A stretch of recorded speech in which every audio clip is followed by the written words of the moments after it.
ไทยกับเทพยกสุดท้ายครับเอาวาพยายามเอาให้แกสิงโตสิงโตทั้งนั้น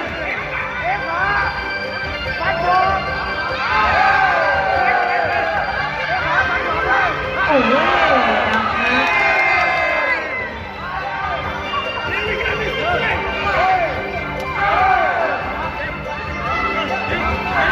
สุดท้าย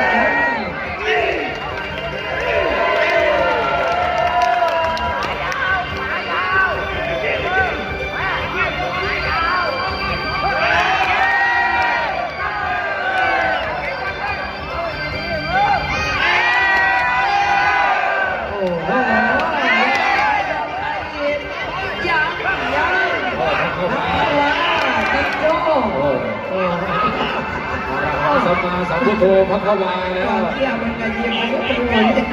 ระขวา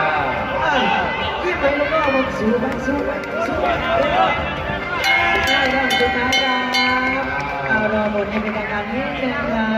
คนนี้